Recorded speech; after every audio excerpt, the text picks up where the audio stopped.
young Turks who were genocidaires who killed 2 million Armenians. I'm going to try and wrestle things back. Jen, let me ask you a question. You mentioned genocide there. What Hamas is actually in its charter dedicated to doing is the purest personification of genocide. Well, it is. They want to see the eradication of Israel, and they proved on October the 7th they will kill as many Jews as they can possibly get their hands on.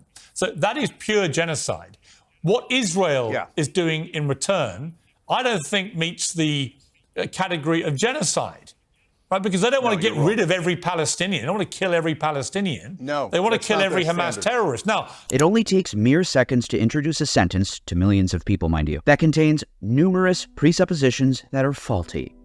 Setting aside the fact that Hamas rarely invokes the Charter, according to a 2009 report from the United States Institute of Peace, a federal institution, which read, "The Charter itself contains statements that reflect a lack of hostility toward Jews on the basis of religion. For example, as Article 31 states, under Islam, the followers of the three religions, Islam, Christianity, and Judaism, may coexist peacefully and safely. Whether or not one accepts this statement as true, it is incompatible with claims of a religious obligation to kill Jews." Regardless, the report also states that Hamas has, in practice, moved well beyond its charter. Hamas has been carefully and consciously adjusting its political program for years and has sent repeated signals that it may be ready to begin a process of coexisting with Israel.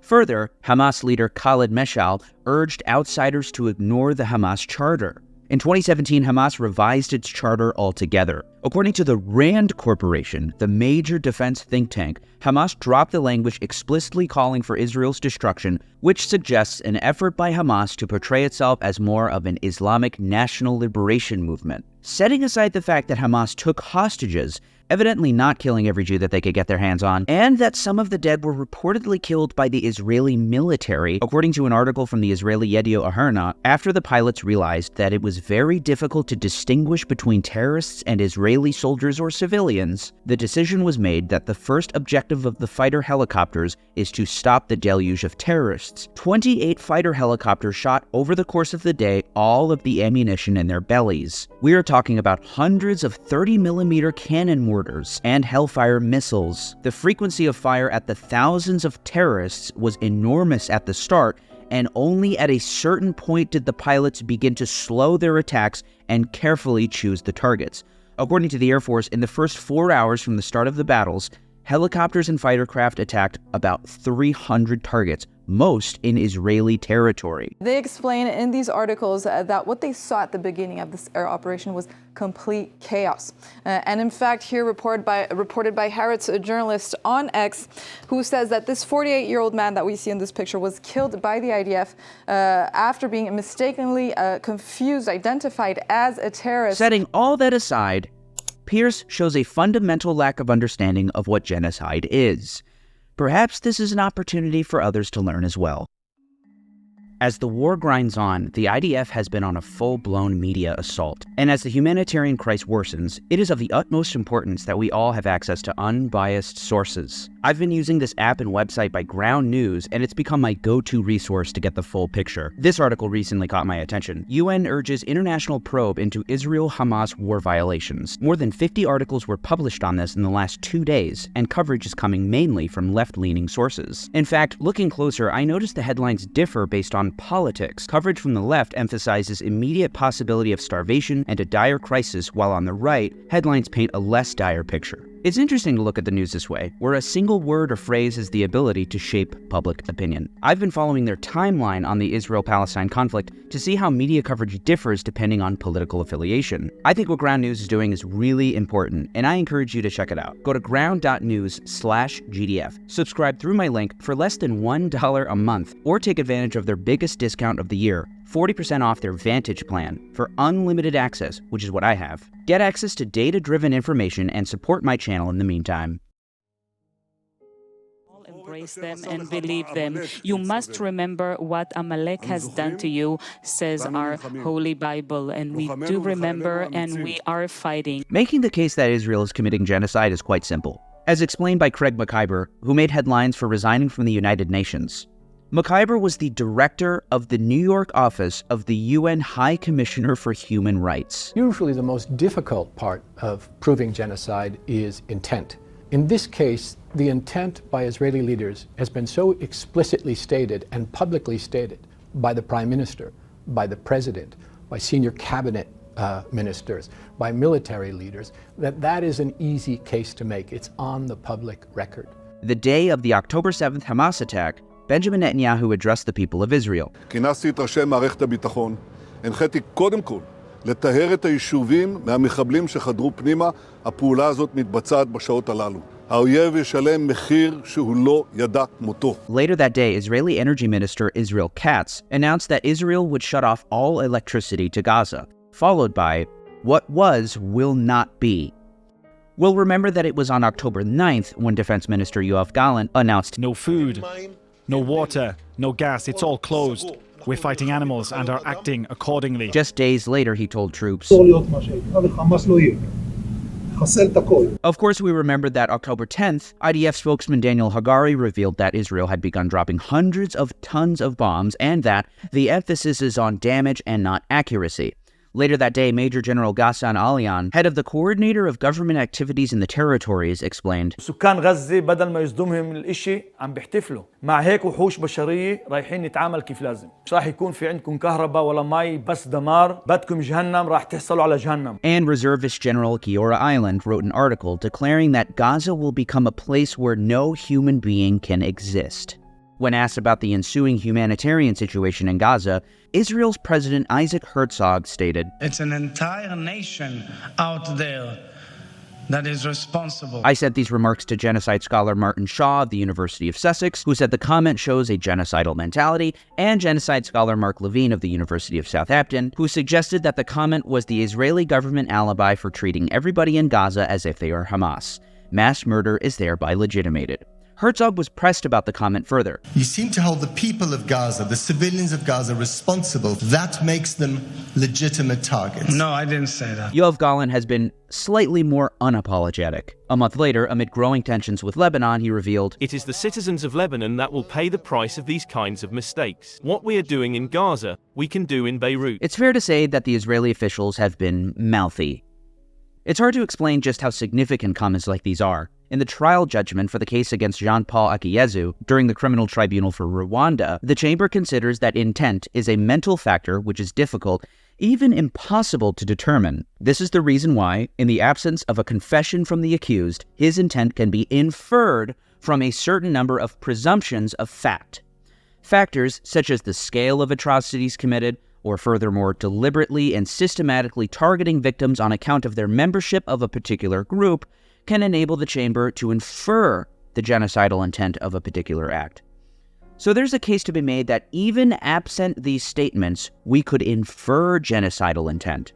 Continuing with the Akiyezu trial judgment, in a section regarding one of the Genocide Convention's core tenets, deliberately inflicting on the group conditions of life calculated to bring about its physical destruction in whole or in part, which the International Criminal Tribunal for Rwanda found should be construed as the methods of destruction by which the perpetrator does not immediately kill the members of the group, but which ultimately seek their physical destruction.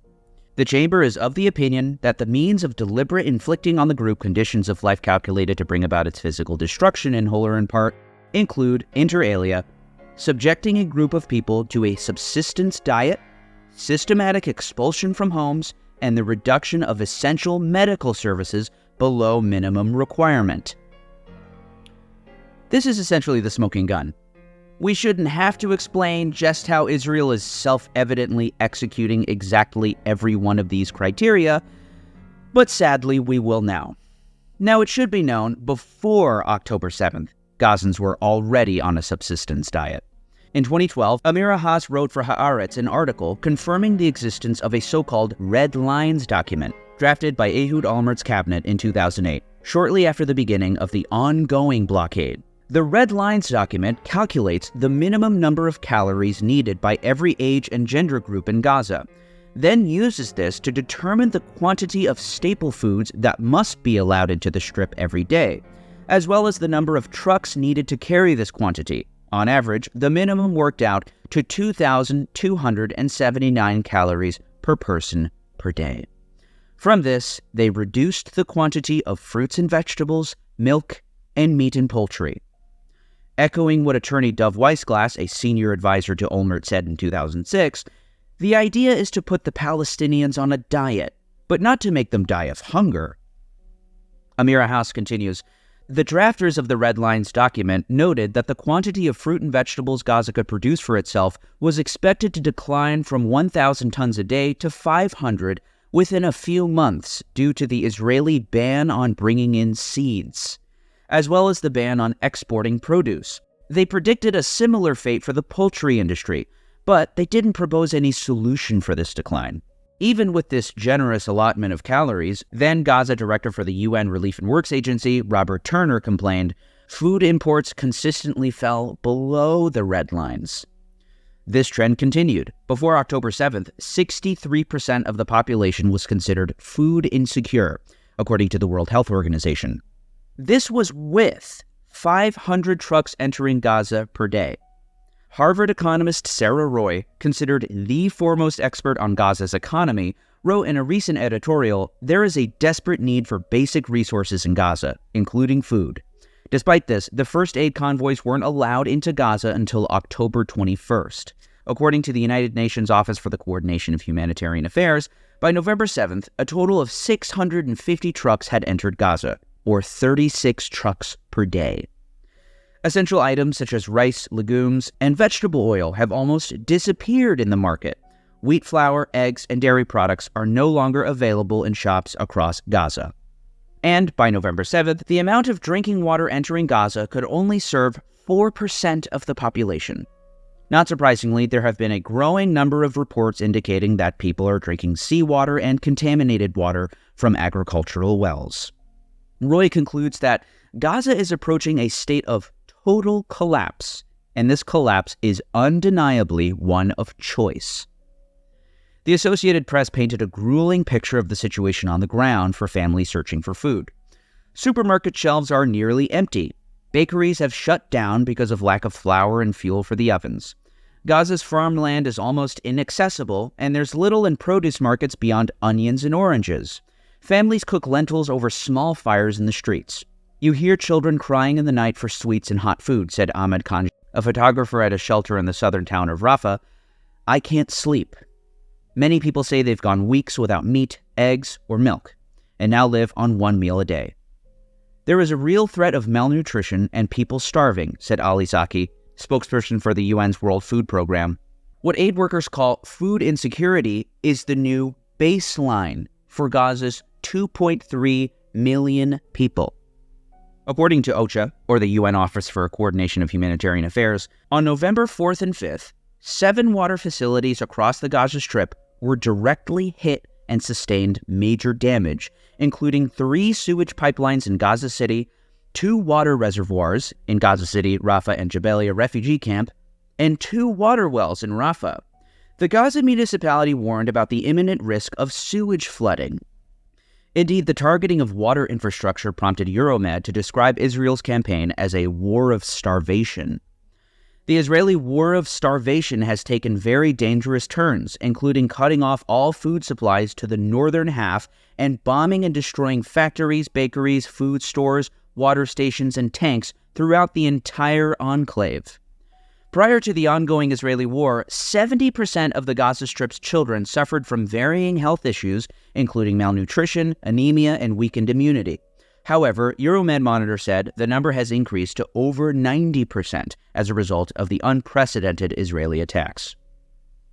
Strikingly, before October 7th, when 97% of water was unfit for human consumption, since then, there is 92% less water consumption. Further, the only mill in Gaza able to grind wheat is not working, due to a lack of electricity and fuel. 11 bakeries have been hit and destroyed since October 7th. But as UN Relief and Works Agency Gaza Affairs Director Thomas White noted, people are beyond looking for bread. It's looking for water. In terms of systematic expulsion from homes, on October 13th, Israel ordered residents north of Wadi Gaza, a river and wetland, numbering 1.1 million people to evacuate to the south of the Strip. After which Michael Schmidt, a scholar of the Lieber Institute at West Point Military Academy, opined, I struggle to see how warnings that Gaza City is about to be attacked and civilians should leave can be characterized as anything other than actions designed to minimize loss of life and injury. Which spurred a rebuttal from Yusuf Syed Khan, a senior lawyer at Global Rights Compliance, who wrote, "Giving effect to an order to displace through acts of coercion in such a context might include the IDF's repeatedly using the word must to communicate and qualify the parameters of both the insistence upon evacuation and possible return, as well as relentless attacks against civilians or civilian infrastructure, including schools and hospitals, coupled with the complete denial of humanitarian aid, which may be said to render life uninhabitable in a certain area." Further, Israel's Energy Minister Israel Katz made it clear when he said, "All the civilian population in Gaza is ordered to leave immediately. We will win. They will not receive a drop of water or a single battery until they leave the world." Indeed, the alternative to leaving was declared in no uncertain terms by Defense Minister Yoav Gallant. Those who want to save their life, please go south. And by IDF leaflets and cell phone audio messages. Your presence north of Wadi Gaza puts your life in danger. Whoever chooses not to leave North Gaza to the south of Wadi Gaza might be identified as an accomplice in a terrorist organization. And the destruction of homes and property ensured that there's nowhere for them to go back to. According to the UN, as of November 8th, at least 45% of homes in Gaza, not North Gaza, but all of Gaza, are either damaged or completely destroyed. In the trial judgment for Mladen Neledalic and Vinko Martinovic, the Criminal Tribunal for Yugoslavia interpreted that the deliberate destruction of homes was indicative of intent to forcibly displace civilians. When a genuine evacuation takes place, there is an obligation to bring the population back when the hostilities have ended. No attempts to return them were made. In fact, most of their houses were torched. With regard to bringing the population back, in the words of Israeli Minister of Foreign Affairs Eli Cohen, at the end of this war, not only will Hamas no longer be in Gaza, but the territory of Gaza will also decrease. Indeed, Francesca Albanese, Special Rapporteur for Human Rights in the Occupied Territories, warned that Palestinians are in grave danger of mass ethnic cleansing. The situation in the occupied Palestinian territory and Israel has reached fever pitch. Just days later, she and several other special rapporteurs, including the Special Rapporteur on Human Rights of Displaced Persons, warned a risk of genocide against the Palestinian people. At the end of October, a worrying so-called concept paper had circulated around social media, reportedly from the Israeli Ministry of Intelligence, detailing a plan to expel all of Gaza's population, 2.3 million people, into Egypt.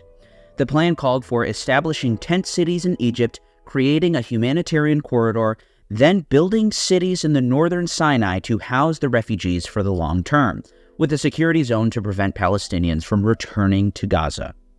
Prime Minister Benjamin Netanyahu's office played down the report compiled by the Intelligence Ministry as a hypothetical exercise.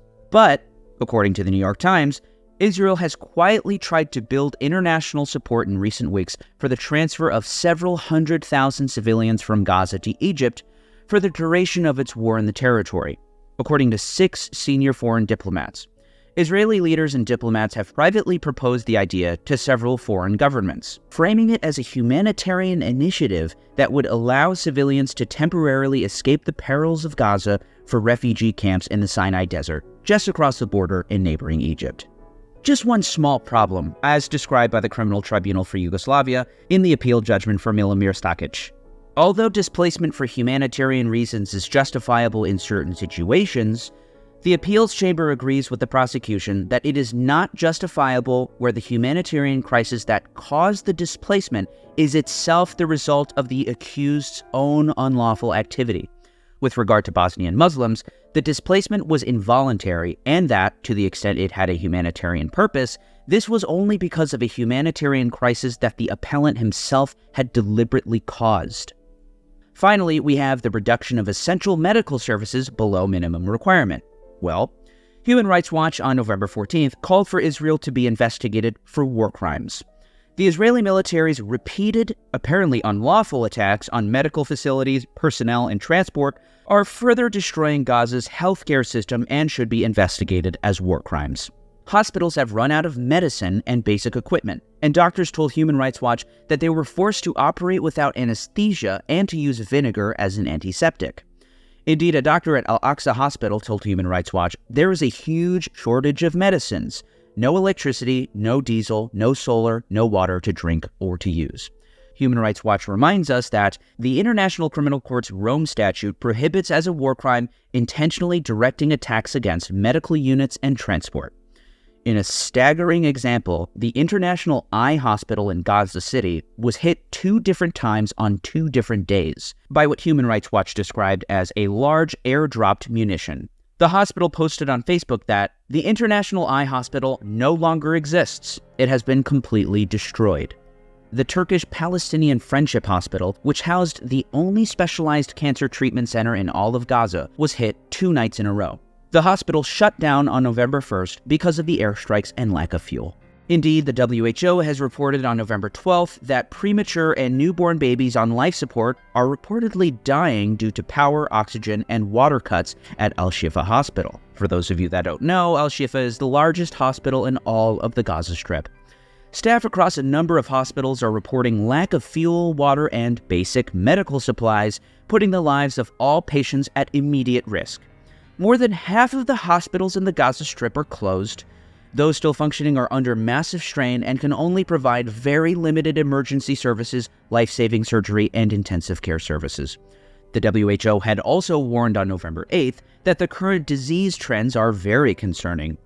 They report that before October 7th, reports of diarrhea were steady at 2,000 cases a month. Now, since mid-October 2023, over 33,000 cases of diarrhea have been reported. Over half of these are among children under age 5. There's also scabies and lice, chickenpox, skin rash, and upper respiratory infections. Lack of medicines for treating communicable diseases further increase the risk of accelerated disease spread. You see, it's simple. Just a simple gander at the bare facts lays out in clear terms the situation. When compared to the standards upheld time and time again in the criminal tribunals which convicted others of crimes against humanity and genocide, it begs the question, why doesn't the International Criminal Court issue arrest warrants for Yoav Gallant and Netanyahu and Israel Katz and others? It's not complicated, it's genocide. Hey everyone, thanks so much for watching, and if you found this video helpful, here's how you can help. If you're watching on Twitter, give me a follow at GDF on X. If you're watching on YouTube, subscribe to GDF. Please become a patron. Just look up GDF or go to patreon.com/GDFofficial. There you can join my Discord and follow news with all of us in real time. There's also several exclusive videos there. I also accept donations. But most importantly of all, share this video, like this video, and follow or subscribe whether you're on Twitter or on YouTube. Love you guys. Take care.